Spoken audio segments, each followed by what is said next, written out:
देश की रक्षा के खातिर हथियार उठाना भी आता है। मुझे इस देश की रक्षा के खातिर हथियार उठाना भी आता है और मैं यहाँ की छानने मिट्टी का ही गुणगान करती हूँ।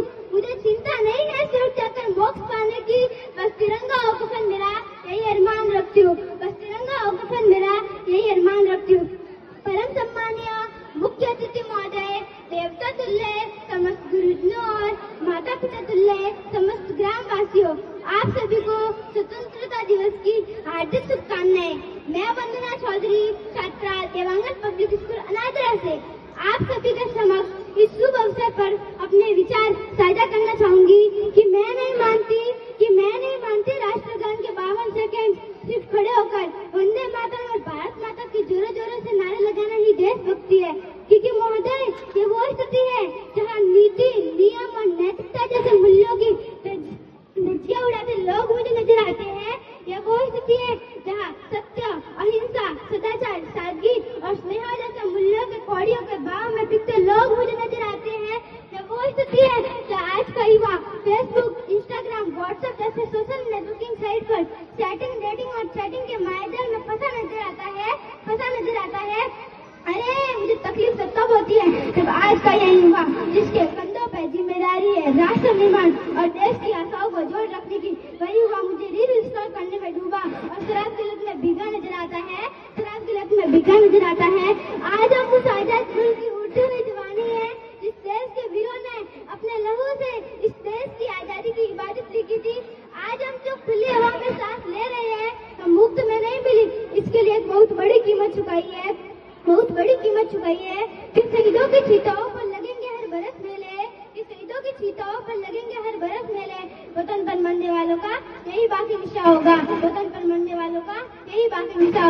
आजादी से पहले बात कुछ अलग थी और अब कुछ और है। सोचिए उस 23 साल के नौजवान भगत सिंह के बारे में जो पंजा को छूमते हुए भी मुस्कुरा रहा था। याद कीजिए झांसी की रानी लक्ष्मीबाई को, जिन्होंने अंग्रेजों के दांत खड्डे कर दिए थे। याद कीजिए महात्मा गांधी, नेताजी सुभाष चंद्र बोस, चंद्रशेखर आजाद और सरदार पटेल को, जिन्हें हम देशभक्त कहते हैं। परंतु आज मैं देशभक्त कहूँ तो किसे कहूँ? अपने परिवार, समाज और राष्ट्र के प्रति समर्पण का भाव ही देशभक्ति है और हर देशद्रोही के जीवन में आने वाला कुर्बान ही देशभक्ति है। धर्म लोकता को पछाड़कर ईमानदारी से किया गया काम ही देशभक्ति है और एक गरीब बुजुर्ग को दवाई दी जाए तो वही देशभक्ति है। आज का ये युवा नौजवान इस वतन की रक्षा के खातिर दूसरों को मारने के लिए नहीं, पहले खुद मरने को तैयार हो तो वही देशभक्ति है। तो मैं इन देशद्रोहियों से कहना चाहूंगी कि ये हवा में जहर घोलने वालों, फिजाएं हमारे इशारा से बदलती है और तुम क्या तस्वीर बदलोगे मेरे हिंदुस्तान की? शहरों की जगह माँ भारती बसती है।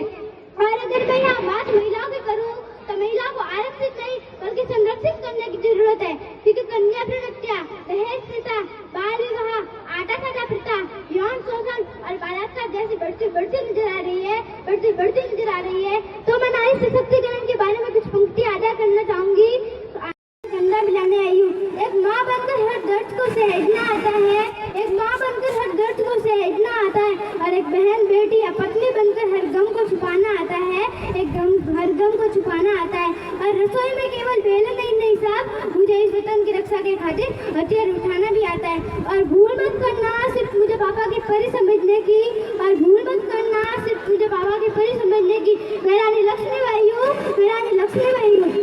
संसद में लड़ झगड़ कर नहीं, जब सोच समझ कर फैसले लिए जाएंगे तब हमारा राष्ट्र निर्माण संभव होगा। जब जाति, धर्म और ऊंच नीच के आधार पर निर्णय बंद करेंगे। आइए आज हम सब 15 अगस्त के पावन अवसर पर मिलकर कसम खाते हैं कि हम एक ऐसा भारत बनाएंगे जहाँ कोई भूखा नहीं सोएगा। हम एक ऐसा भारत बनाएंगे जहाँ हर लड़की अपने आप को सुरक्षित महसूस करेगी और खुली हवा में अपना पंख फैलाकर उड़ सकेगी। हम एक ऐसा भारत बनाएंगे जो पूरी दुनिया में शांति व ज्ञान का प्रकाश फैलाएगा। अंत में मैं कुछ पंक्तियों के साथ अपनी वाणी को विराम देना चाहूंगी कि काश मेरी जिंदगी में सरहद की कोई शाम आए, कि काश मेरी जिंदगी